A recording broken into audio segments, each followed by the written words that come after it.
Bienvenidos a bordo, a la semana decisiva de las elecciones, de estas elecciones que son más bien una encuesta, o como dirían los chicos, unas elecciones de mentira, pero que el núcleo político que maneja este país, digo sin distinción de partidos, ha convertido a la semana, o la está convirtiendo en algo mucho más explosivo de lo que fueron los días anteriores. Porque hoy tenemos un desaparecido del sector, digamos, de izquierda, alguien que estaba en el conflicto por el tema de los mapuches, sobre el cual el gobierno hasta ahora no ha dado ningún tipo de respuesta. Se llama Santiago Maldonado y obviamente en términos políticos es el primer desaparecido de Macri. Simultáneamente detuvieron al cuñado de Devido, a Minichelli, un hombre vinculado a los gremios, vinculados a las importaciones falsas, reales, verdes, coloradas, que estaba prófugo, casado con una figura del espectáculo, que alguna vez supo ganar un premio en un programa muy importante, del cual ahora van a decir que el premio que ganó es a la ex esposa de Minichelli, fue, como se dice en el fútbol, estimulado. Y también tenemos más. Tenemos una noticia de último momento de hoy al mediodía, porque el fiscal en una de las causas del tema de Menem dijo que Menem podía ser candidato. Pero después la Cámara dijo que Menem no puede ser candidato. Razón por la cual acá empieza un litigio jurídico, pero Menem ya está en las boletas. Y Menem está, pero no va a poder competir en apariencia porque seguramente se va a presentar un recurso ante la Corte Suprema. Lindo regalo le han hecho a la Corte para que resuelva de inmediato o no. Como ustedes saben, la Corte no tiene tiempos y habrá que ver cuál es la salida de esta cuestión. Los peronistas van a hablar de proscripción, que es toda una parte de fundamento de la historia del Partido Peronista a partir de aquella revolución libertadora del 55 y que Perón nunca no lo dejaban volver, no se podía pronunciar su nombre, no se podía hablar del Partido Peronista, etcétera, etcétera, y que en alguna medida constituyó yo diría el rejuvenecimiento del Partido Peronista. Tanto que uno de los fundamentos de las formaciones especiales, de los grupos armados, era la proscripción que había recibido Perón. Ahora, la pregunta que uno se hace es, ¿Menem es tan importante para ser sancionado, castigado en una decisión tan especial, casi sobre la hora? ¿O este es un antecedente para alguna otra figura? Porque en materia de derecho, Menem ha sido condenado y la Cámara se refugia en ese argumento de que ha tenido una especie de doble condena. Pero tiene presentados recursos, con lo cual esas condenas no son cosa juzgada. Como ustedes saben, hay biblioteca para un lado y para el otro. La Corte tendrá que decidir, se verá qué ocurre, pero seguramente la persona que siente, a la cual está dirigida esta decisión de la Cámara Federal, es para Cristina de Kirchner. Porque ella puede atravesar una situación parecida de acuerdo al curso que vayan teniendo las distintas causas a las cuales está sometida y en las cuales no le va demasiado bien. Me detengo un segundo en este tema de Menem, si ustedes quieren, por una cuestión de cotilleo. Pero la verdad que la decisión esta que conocimos hoy de Menem viene ya por una denuncia anterior. Denuncia que, por ejemplo, la hija de Menem, Zulemita, el propio Menem, la familia de Menem, el entorno de Menem y mucha gente de la política vinculada a Menem cree que fue impulsada, empujada por algún amigo de Mauricio Macri. ¿Qué ocasionó esto? Al margen del desenlace jurídico que hoy tenemos. Que Zulemita la llamó por teléfono a su amiga Juliana, la esposa de Mauricio Macri. Porque esas dos fueron muy amigas en otra época. Del mismo modo que la hermana de Juliana, Zoraida, era también muy amiga de la familia Menem. Tanto que el esposo de Zoraida es el que reconstruyó infinidad de obras vinculadas al Poder Ejecutivo cuando Menem era presidente. ¿Y qué ocurrió con Zulemita? Parece que Zulemita estaba muy molesta por lo que le hicieron al papi. Entonces la llamó y le reprochó. Le reprochó que, bueno, finalmente Mauricio Macri en algún momento fue elegido por Menem como su sucesor presidencial. Cargo o candidatura que Macri tuvo que rechazar porque se lo exigió el padre. Se fue a Brasil como candidato y volvió sin ser candidato, en 48 horas. Franco Macri entonces lo liquidó y le bajó cualquier tipo de aspiración a su hijo. Pero el reproche principal es que Menem lo trató muy bien a Macri, siempre, no solo para obsequiarle una candidatura presidencial. Según ella, cuentan, le recordó que él tuvo un proceso, una causa grave por contrabando. Y de acuerdo a la interpretación de las palabras de lo que Zulemita le cargó a Juliana, parece que Menem algún tipo de ayuda tuvo en aquella época en que la justicia también era, digamos, denunciada como adicta al régimen. Y Mauricio, sea por obra de los abogados, sea por obra de la influencia de Menem, sea por la obra de alguna contribución que seguramente tuvo que hacer, porque en aquellas épocas se hacían contribuciones para conseguir determinados fallos, fue salvado de esa instancia que implicaba el tema del contrabando de autos. Todo esto, imagínenlo con la voz de Zulemita, imagínenlo con la agresividad de Zulemita, con el hecho de que su papi no va a poder ser senador o eventualmente no podía ser senador y que no va a ser senador porque en alguna medida lo ha armado para que así sea el propio amigo de ellos, el marido de una de sus mejores amigas. Bueno, fue un tema, es un tema, pero familiar, obviamente, de los Aguada, de los Macri y de los Menem, que siempre han estado juntos. Vamos a hablar de la elección, de esta elección de mentira, de esta especie de encuesta que tenemos el domingo próximo, que no sabemos cuántos van a ir a votar, porque me parece que mucha gente no tiene demasiada voluntad para ir a votar. Inclusive hasta por los personajes y los candidatos que hay, algunos de características felinescas. Y les insisto, no por sus perfiles físicos, sino por lo que dicen. Si es que ustedes se acuerdan de algo de lo que le han dicho todo este mare magnum de candidatos que vamos a tener. Lo concreto es que hay que mirar la elección en Tucumán, en Mendoza, en Córdoba, en Santa Fe, en Provincia de Buenos Aires y en Capital Federal. Hay resultados medianamente previstos. El más importante es el de la Provincia de Buenos Aires, gracias a que el gobierno contribuyó a hacer creer que este era el resultado más importante. El dato principal es que para Macri, un empate en la provincia de Buenos Aires es un triunfo.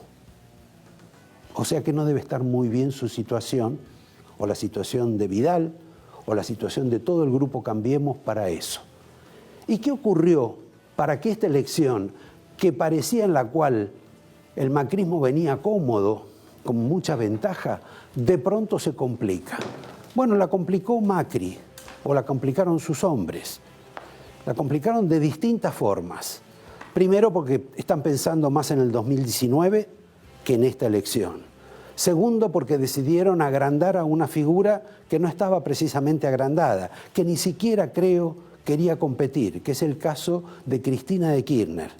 Tanto que está tan sorprendida de lo que le pasa que, como ustedes saben, se quedó mudita, no habla. Cuestión que además parece que los ofende a los macristas. ¿Qué más hizo Macri por eso?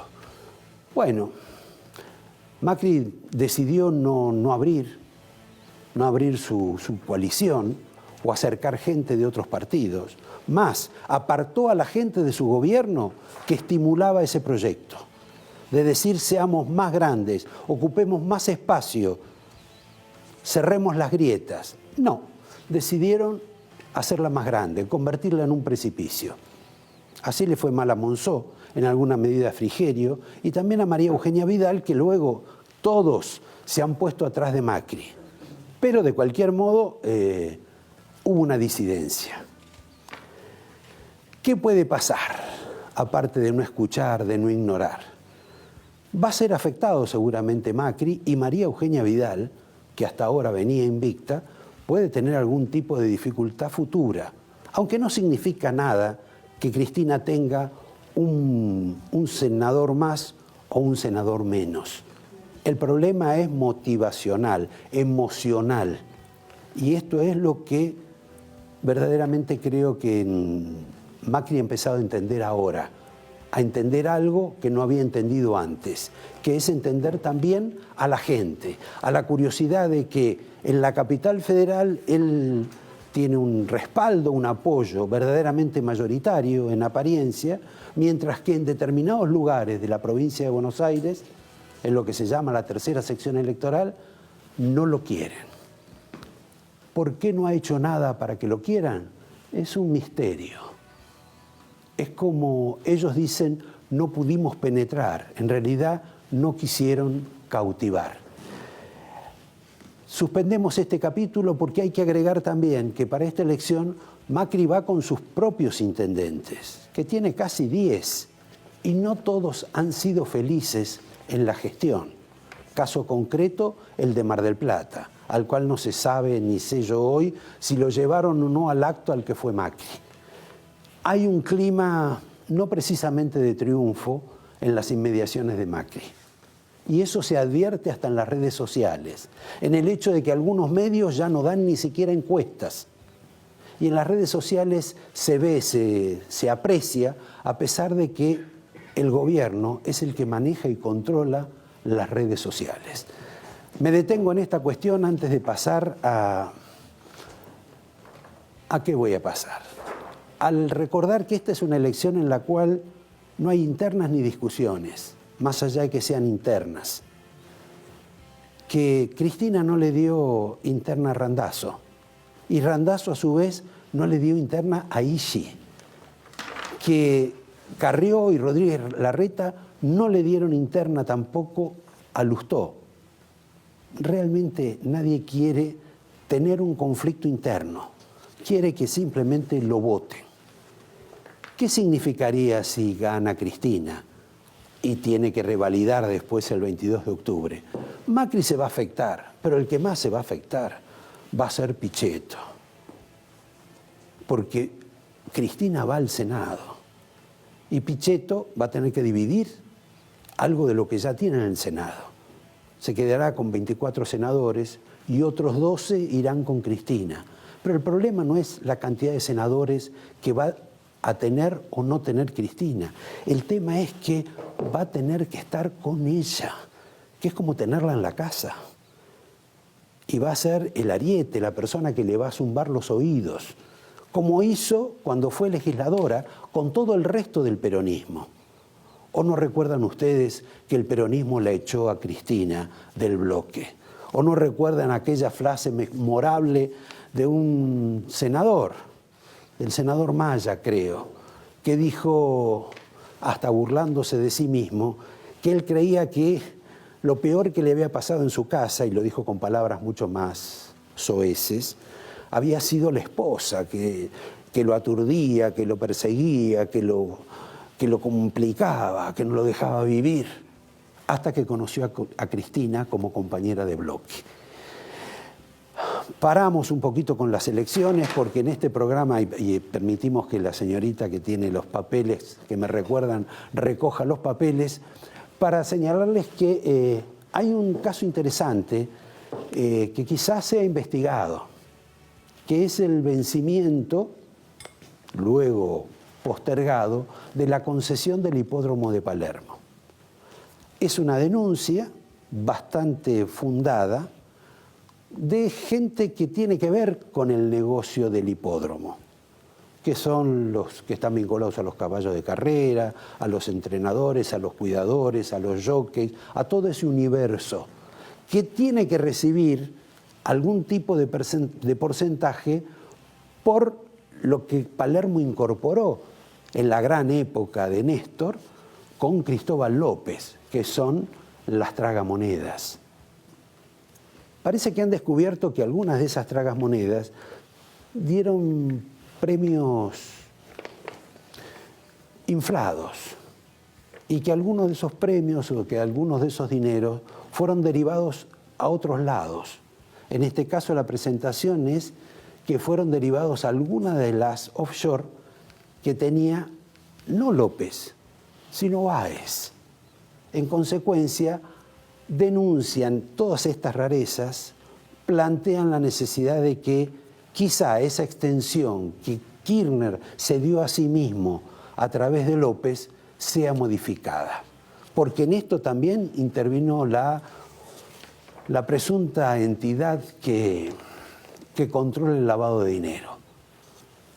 Finalmente, y antes de anunciarle a mis invitados, les recuerdo que en menos de 90 días, eso de que la justicia es tardía, bueno, vamos a tener juicio oral por el caso IBM. ¿Se acuerdan ustedes del caso IBM? Ni ustedes se acuerdan.